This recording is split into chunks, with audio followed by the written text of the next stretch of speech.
continue with our lessons about the Trans-Saharan and transatlantic slave trade, we will also see the same hidden hand in both: religion. That's the bond that binds them both together. But there are other things. The nations involved in the trade created conditions that would later be used to steal the wealth and resources from the continent of Africa. To understand this, we will look at West Africa before slavery. We're going to begin with the lie that was used to deceive the masses about the continent and its people. So we'll read this article from The Guardian entitled, "The Roots of European Racism Lie in the Slave Trade, Colonialism, and Edward Long."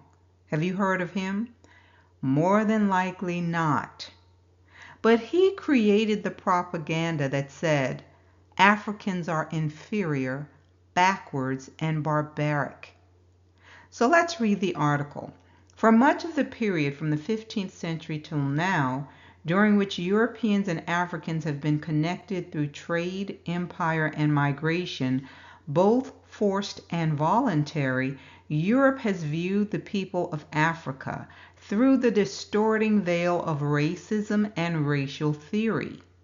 In the British case, much of the jumble of stereotypes, pseudoscience, and wild conjecture that coalesced to form racism arose from the political battles fought over the slave trade and slavery during the last decades of the 18th century and the first decades of the 19th.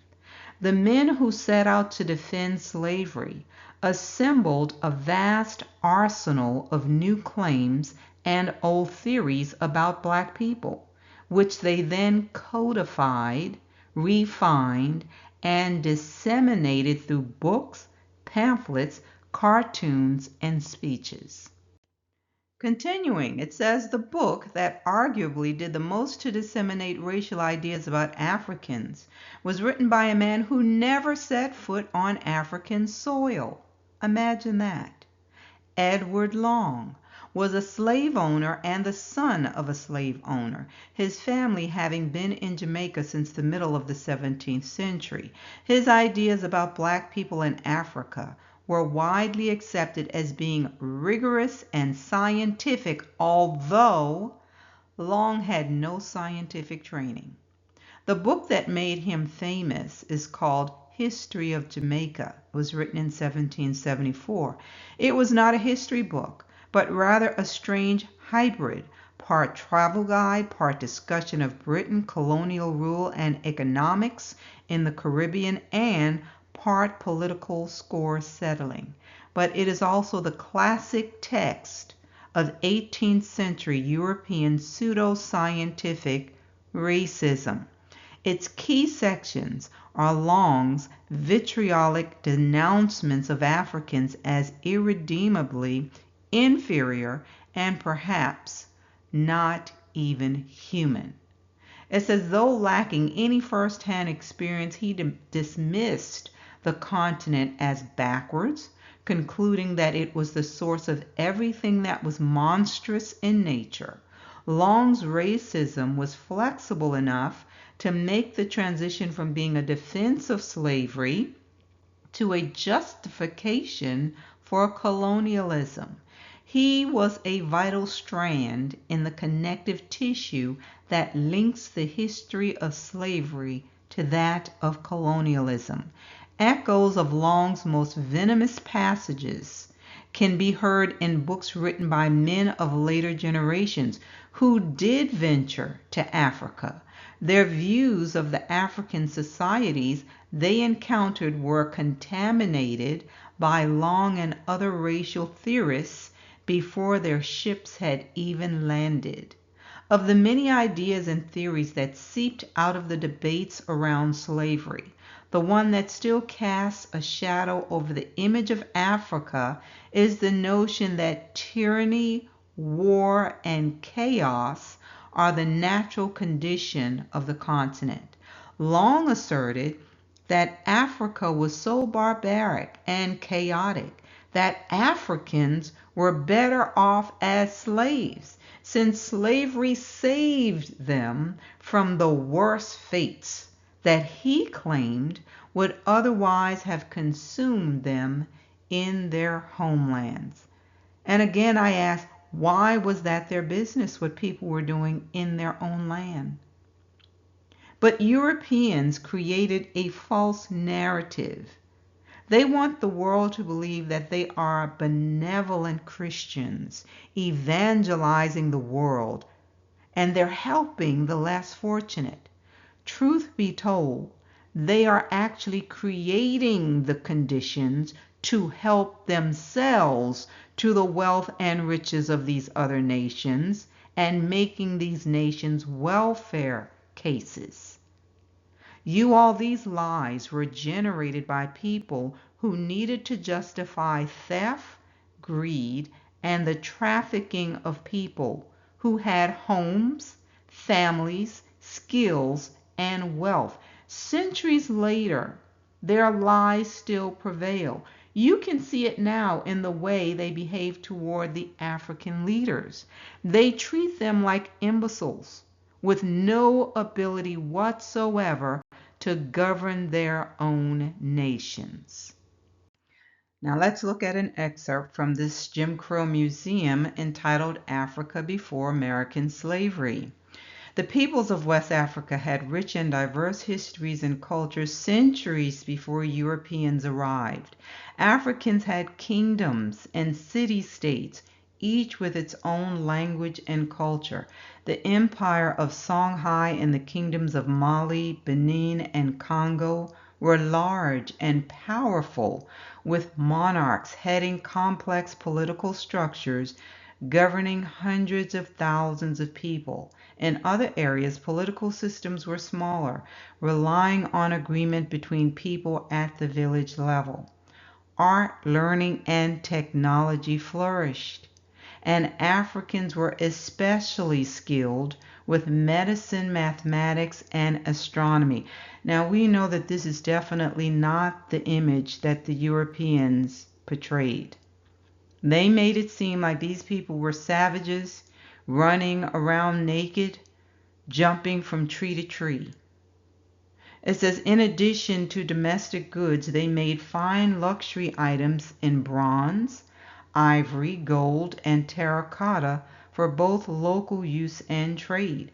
West Africans had traded with Europeans through merchants in North Africa for centuries. The first traders to sail down the West African coast were the Portuguese in the 15th century. The Dutch, British, French, and Scandinavians followed. They were interested in precious items such as gold, ivory, and spices, particularly pepper. From their first contacts, listen to this, European traders kidnapped and bought Africans to be sold in Europe. First contact. However, it was not until the 17th century, when plantation owners wanted more slaves to satisfy the increasing demand for sugar in Europe, that transatlantic slaving became the dominant trade. So let's take a look at some of these kingdoms individually, but we'll begin by looking at their relationship with Europe. It says the kingdoms of Benin, Mali, Congo, Songhai, and Asante each expanded their territories and developed trading links to exploit the rich natural resources available to them, such as gold, silver, and salt. The natural resources helped the empires and kingdoms to develop key trading routes with Europe and the rest of the world. The Mali Empire was one of the world's major producers of gold, and at the time many of the coins used in southern Europe could be traced back to West Africa. Through the expansion of their trading links, kingdoms came into contact with Arab traders. This led empires, including Mali and Songhai, to convert to Islam and build mosques, Islamic learning centers, and universities. It says many African kingdoms, including Benin and Congo, started to develop relationship with Europeans. However, over time, the Europeans sought to gain greater control and power over these kingdoms. In the Kingdom of Benin, the British wanted to control the trade in palm oil and rubber. And in Congo, the Portuguese enslaved increasing numbers of people through their involvement with the transatlantic slave trade. Ultimately, the relationships forged with Europeans, listen, contributed to the demise of the kingdoms.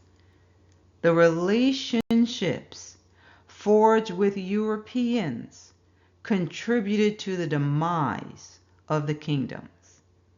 The period before these countries were colonized is referred to as the pre-colonial period.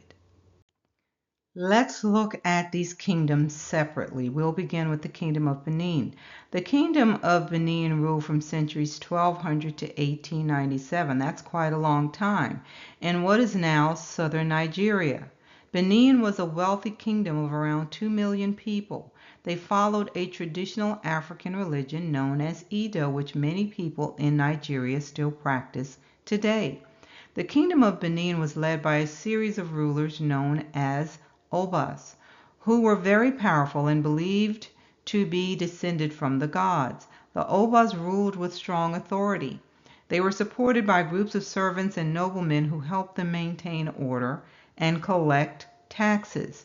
The Obas of Benin developed a community of skilled metal workers who created plaques and figures in bronze, which they used to decorate the Oba's large palace. By the 1800s, the Kingdom of Benin was under threat. The British wanted to control the trade in palm oil and rubber. Tensions mounted, and in 1897 the British sent 10,000 soldiers to invade Benin. The capital, Benin City, was burned to the ground, and the Kingdom of Benin became part of the British Empire. So you basically let us own it, or we'll just come in and burn your cities and take it. Let's keep going. Let's look at the Mali Empire. So it says in the 1230s, a man called Sundiata Keita united a series of smaller kingdoms to form the Empire of Mali. Mali became increasingly powerful, stretching through the modern-day Mali, Mauritania, Burkina Faso, Senegal, the Gambia, Guinea-Bissau, northern Ghana, and Côte d'Ivoire. So who was he? Sundiata Keita was the first ruler of the Mali Empire. His name means Lion Prince, and he was known for his great skill in battle. In the 1230s, he united several of West Africa's kingdoms to defeat Ghana's king, Sumanguru. He then began to conquer more land in the area, calling his new kingdom the Mali Empire. Records of oral history show that during his reign, the Mali Empire created one of the first charters for human rights. Now imagine that. These so-called savages are interested in human rights in the 1230s. Let's see what it says. The Mandan Charter protected human rights, promoted diversity within communities, and abolished the capture and enslavement of people through raids, a practice known as slave raiding. Now, who was doing the slave raiding during that time? We covered that. It says it is argued that Sundiata Keita converted to Islam after coming into contact with many Arab Muslim traders. However, this is widely debated amongst historians. The empire widely practiced Islam, and many of the descendants of Keita were practicing Muslims. Sundiata Keita died in 1255, but he laid the foundations for Mali to become one of the wealthiest empires in history. Let's keep going. Let's look at the Kingdom of Congo. They began their rule in 1390 in what is now northern Angola. It was led by a powerful ruler known as the Mwini Congo and was made up of around 3 million people. Congo was known for its ivory, pepper, spices, and other trading goods. From the 1480s, Portuguese traders started to travel to the Congo River to trade. In the 1480s, Portuguese explorer Diogo Caio reached the Kingdom of Congo and was welcomed by the Mwini Congo. Several years later, the King of Portugal sent royal ambassadors to Congo, and the Mwini Congo developed strong relationships with the Portuguese royal family. Trade with the Portuguese made the kingdom extremely wealthy. In 1491, the Mwini Congo, and this name Zingo A Nakuu, was baptized into the Catholic faith. So he took a Christian name, King Jao, naming himself after the Portuguese king. His son, Vimba Azinga, traveled to Europe before becoming Mwini Congo. He was also baptized into the Catholic faith, taking the name Afonso. It says this relationship with Portugal brought many Portuguese settlers to the kingdom. The Portuguese king reached an agreement with Mwini Congo Afonso, known as the Regimento of 1512, to help organize the Kingdom of Congo. This involved Portuguese settlers in the Kingdom of Congo building churches and training the Congo army. In return, Afonso would supply Portuguese traders with copper, ivory, and enslaved people, most of whom were captives from Congo's wars of expansion into neighboring territories. However, tensions began to rise when Portuguese traders began to enslave Congo citizens. Now he's reaping what he has sown. In 1526, Mwini Congo Afonso wrote to the Portuguese king explaining the negative impact the enslavement of Congo citizens was having on the kingdom. The relationship between the kingdom and Portugal continued to decline, and in 1665, the Congo army was defeated by the Portuguese at the Battle of Huila. The Mwini was killed, and many Congo people were enslaved and taken to the Portuguese colony of Brazil. Now we have to pause and think on that. The leader of this country converted to Christianity, began building churches, and really embracing Catholicism. And now the Portuguese are enslaving his people. Folks, this is even more proof right here that they were lying about evangelizing the supposed savages. They had a new form of the gospel that they have called Christianity that had nothing to do with what the apostles taught. It was a ruse to gain a foothold in the land. But now this king has the tables turned on him, and his people are now being taken captive. Let's go on. It says, following nearly 2 centuries of power struggles, factional division, and civil war, the Kingdom of Congo officially became a vassal state of Portugal in 1857. This was like a parasite right here. Once they gain access, they begin to weaken the hosts and then take over. Now that may offend some, but it's the truth. That's exactly what happened. When they began settling into the kingdom, this is what happened. This was their goal all along.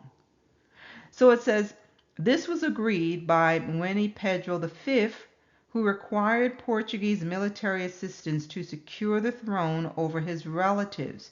who also believed that they should rule. This agreement gave Portugal authority over the Kingdom of Congo. It remained as a vassal state until 1914, when Portugal abolished the Kingdom of Congo following a revolt against Portuguese rule. The Kingdom of Congo was absorbed into the Portuguese colony of Angola. I'm sure the Native Americans would say they learned that lesson the hard way as well. So let's find out a little more about Afonso I. It says, he was the first of a line of Portuguese vassal kings that lasted until the early 20th century. He's sometimes called, listen, the Apostle of Congo, for his role in making Congo a Christian kingdom. And we see how that turned out for his kingdom. And it's just more proof that they came in with a doctrine of devils. Instead of freedom, it brought captivity and death. It says nothing is known of his early life. Most of what is known of his latter life originates from a remarkable series of letters he wrote between 1509 and 1541 to various kings and government officials in Lisbon and Rome. He was the son of Zinga a Nkuwu, the first Christian king of Congo. In 1491, he and his father were baptized by Portuguese priests and assumed Christian names, Afonso I and João I, respectively. During his father's reign as king, Afonso served under him in various roles, including in an administrative capacity. So I'm going to drop down. It says, although he was removed from the Sunday position in the 1500s, he had been restored by the time his father died some years later. Upon his father's death, Afonso's supporters, including his mother, wanted him to ascend as Congo's new king. So they brought him back to the kingdom and he took over. He had a brother who also wanted the throne, but he seceded and became king sometime between 1506 and 1509.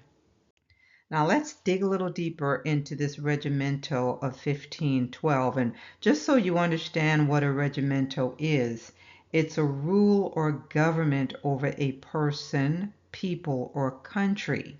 So let's look at this article from Cambridge University Press entitled The African Adoption of the Portuguese Crusade During the 15th and 16th Centuries. It says, in 1512, Afonso received a regimento delivered by Samayo da Silva from Dom Manuel, which explained the structure of Portuguese society and administration for him to copy within Congo. So they were basically saying, we need you to implement these things so that you are running this kingdom the way we would run your kingdom. It says Afonso himself noted the Portuguese foundations of the Christian image. They noted the Portuguese foundations of the Christian image that he was developing for his kingdom. The regimento did not discuss any role that crusading ideology had within the echelons of Portuguese society, but it may be presumed that such information accompanied the regimento and other informative communications, such as regarding the crusading ideologies associated with the nobility. For example, it may have been that the latter Congolese development of their own order of Christ, akin to the Portuguese military order, stemmed from such accompanying unwritten instruction. Now, in order to understand what this regimento was, you really have to go back and look at the regimento from 1510. So let's take a look at that. Now, this is the document that was written to the Native Americans, and it was basically a pronouncement saying, we are now in control of this land and its people. But you're going to see that the wording and the meaning extends to all people of the earth. So in order to understand the Requirementio that was written to the Congo in 1512, you have to understand the intent of the Roman Catholic Church and the King of Spain from the very beginning, and it's stated in this document. So listen, it says, the Requirementio, or requirement, was written in 1510 by the Council of Castile to be read aloud as an ultimatum to conquered Indians in the Americas. It asserted the religious authority of the Roman Catholic Pope over the entire earth. Did you hear that? Over the entire earth. And the political authority of Spain over the Americas, except Brazil, from the 1493 papal bull that divided the Western Hemisphere between Spain and Portugal. It demanded that the conquered peoples accept Spanish rule and Christian preaching, or risk subjugation, enslavement, and death. Often, the Requirementio was read in Latin to the Indians with no interpreters present, or even delivered from shipboard to an empty beach, revealing its prime purpose as self-justification for the Spanish invaders. Now, I hope you caught that. They are reading this document to these people in Latin. They have no idea what they're saying. And if there were no Indians present, they would read the document to an empty beach.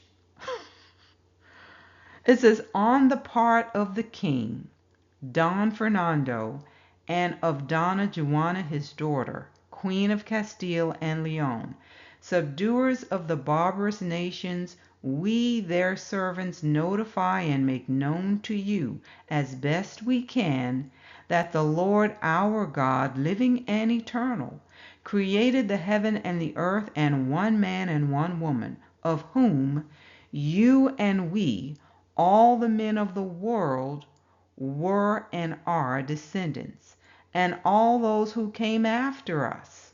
But on account of the multitude which has sprung from this man and woman in the 5,000 years since the world was created, it was necessary that some men should go one way and some another, and that they should be divided into many kingdoms and provinces, for in one alone they could not be sustained. Of all these nations, God our Lord gave charge to one man, listen, called Saint Peter, that he should be Lord and superior of all the men in the world, that all should obey him, and that he should be the head of the whole human race, wherever men should live, and under whatever law, sect, or belief they should be. And he gave him the world for his kingdom and jurisdiction. Continuing, it says, and he commanded him, speaking of Peter, to place his seat in Rome as the spot most fitting to rule the world from.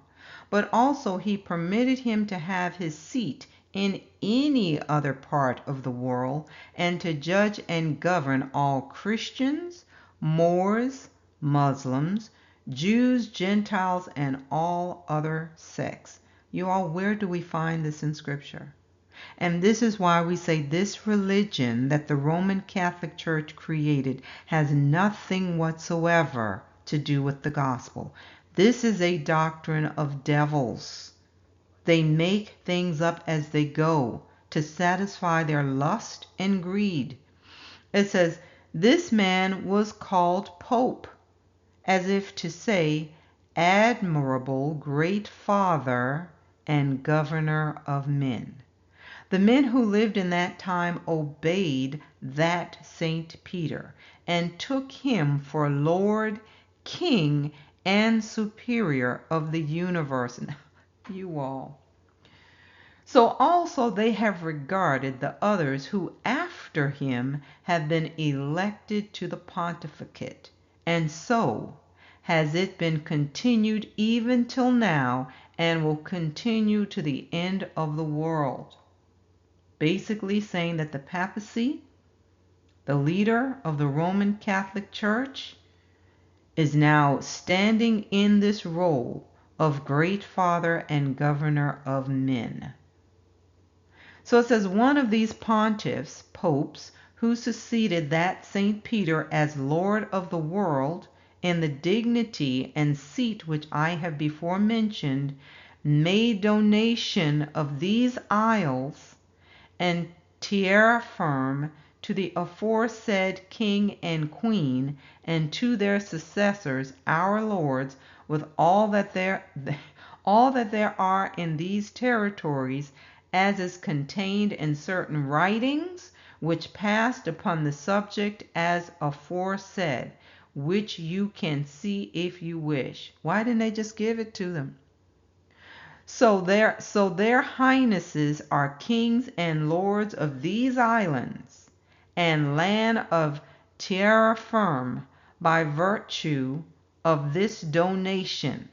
In essence, this land that you all live on has been donated to the King of Spain. Goodness. You all, there are no words. Let's keep going. Now we'll look at the Songhai Empire. It says when the Mali Empire began to decline in the 1300s, Sonny leaders seized control of the city of Gao. In the 1400s, the empire expanded dramatically under the leadership of Sani Ali. And now you're beginning to see the names are changing to Muslim names. In his seizing of Timbuktu, the Muslim scholars reported that he was extremely cruel and murdered many of the city's inhabitants. Interesting. In 1493, Sani Ali's son, Sani Baru, was defeated by Askia Muhammad I at the Battle of Anfao. Askia Muhammad I became the leader of the Songhai Empire, and under his rule, all of the Songhai Empire became an Islamic state. He built many mosques and Islamic schools and universities across the empire. He also divided the Songhai Empire up into different areas. Each area was ruled by a governor and different systems of rule were developed. It says, which helped Muhammad maintain control and stability across the empire. Askia Muhammad I was overthrown by his son in 1528, and the Songhai Empire's power declined throughout the 1500s. In 1591, the Moroccan army, which was well equipped with cannons and early types of guns, defeated the Songhai army in the Battle of Tondibi and took control of Gao and Timbuktu.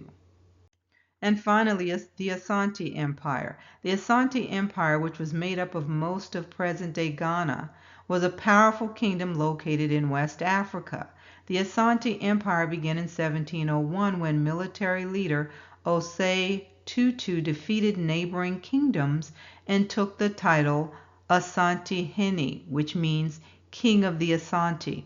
The wealthy empire controlled gold mines and supplied gold to the European traders in exchange for weaponry.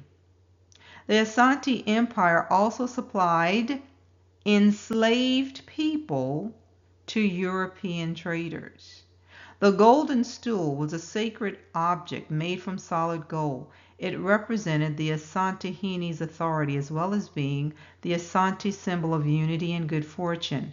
In 1900, Frederick Mitchell Hodgkin, the British governor of the Gold Coast, demanded that the Asante people give him the golden stool. In response, Ya Asante Wa, the Asante Queen Mother, began a military revolt against the British, which led to the War of the Golden Stool.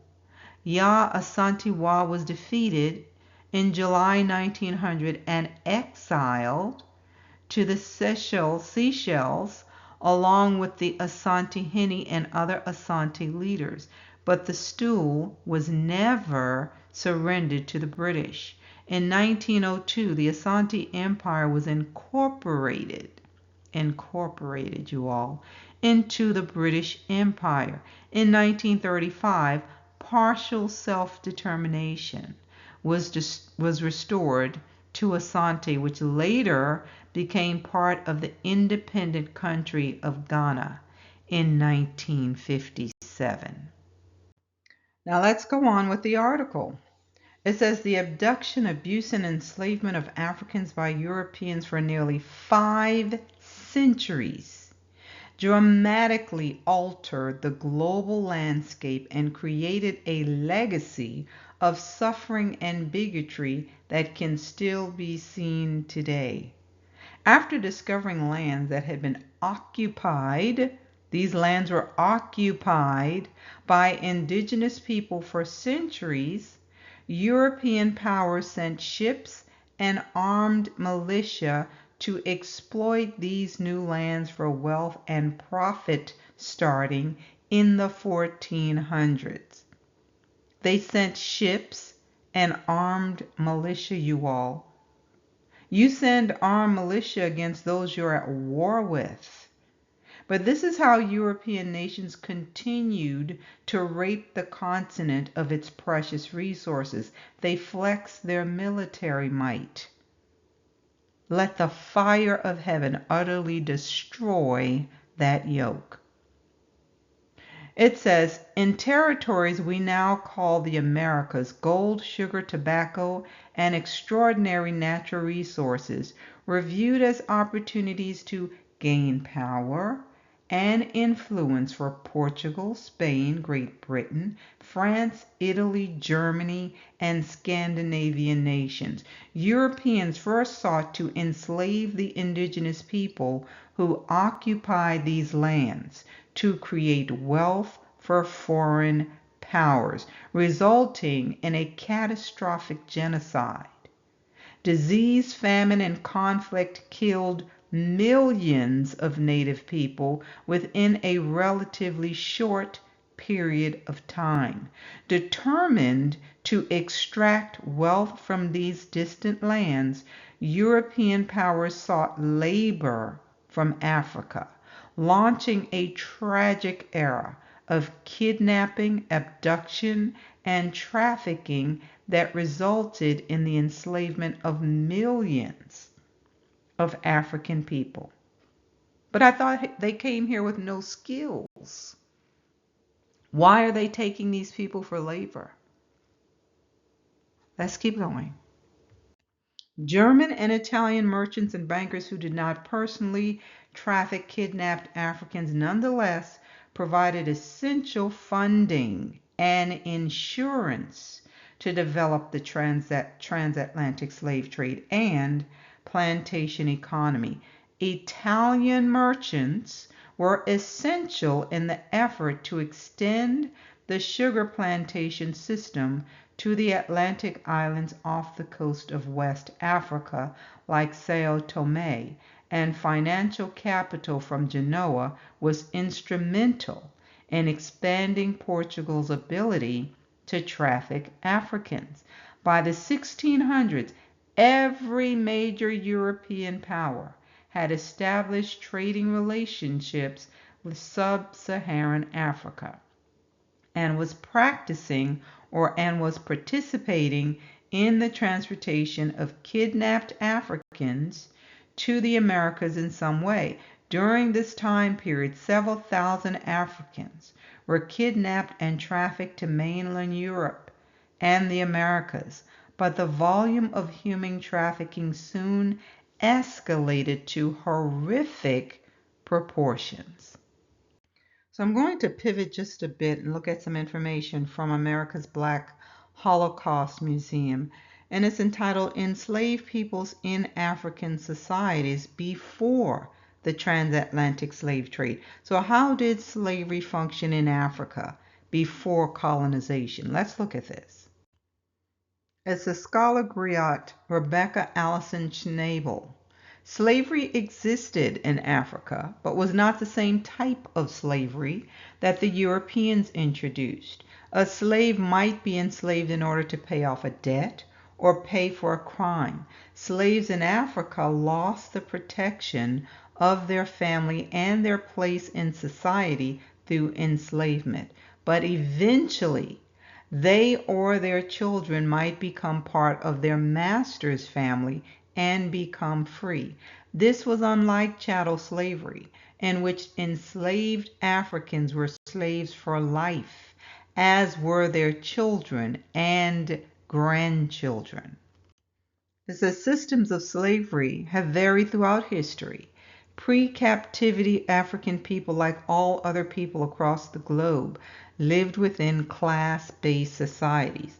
Through war, debt, and crime, people lost their basic rights to freedom. However, slavery in Africa before foreign enslavement was drastically different from the chattel slavery practiced by Europeans in modern history. Now the question is being asked, did some Africans participate in the European slave trade? It says slavers came from Europe with the promise of foreign goods in exchange for people. At first, several African empires, kingdoms, and nations helped the European traders. They traded away, listen, captured enemies for European and Asian supplies. However, as the Europeans' demands grew in number, African leaders began to refuse sending away their people. European traders bullied the local people into helping them maintain the slave trade by threat of violence, and that's why they sent armed militia. It says one warrior who would not be intimidated was Queen Anna Zinga of Ndongo and Matamba, modern-day Angola. Her forefathers worked to appease the Portuguese invaders who requested humans for trade. As a princess, Zinga served as a diplomat to Portugal. She was able to establish a peace treaty with the Europeans, limiting the numbers of required people to be traded for slavery. Once becoming queen, she rejected the Portuguese demands. Queen Zinga spent 40 years fighting for the security of her people against the Portuguese. She is remembered as an inspiring military leader. Living into her 80s, Queen Zinga never surrendered her power. She is one example of an African leader who resisted the roots of colonization and slavery. So I want to read from this article, The African Exponent, and it's entitled, How Christianity Was Used to Exploit Africans. It says Karl Marx and Friedrich Engels were very sentimental about the role of religion and how it influenced the way of thinking in people. They said that religion is an opium. It is an opium which drags people to accept poor conditions without complaining. When the Europeans came to colonize Africa, they did not just do that with the force they meted on Africans.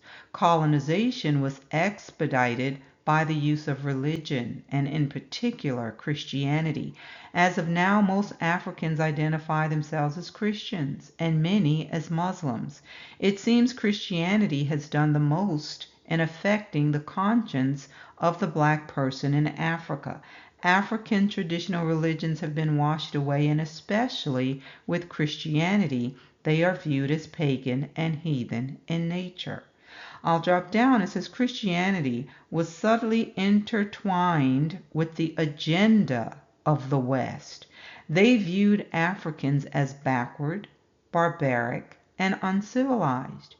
So their mission was to civilize the African, something which they achieved with a great degree of success, because we still want to know what their definition of civilized mean. We don't know that yet. It says Christianity was the religion of the Westerners. And that is absolutely true, you all. This is not the gospel that the disciples preached. It says, and it is obvious the missionaries had Western values embedded in them. So what happened was a situation where the Africans were taught to hate everything African and accept the European way of living. The early Christian missionaries and missionaries worked hand in hand with the colonizers.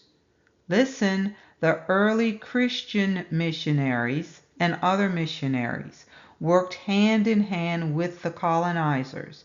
At most times, the missionaries were sent to negotiate treaties that would put the Africans under subjugation.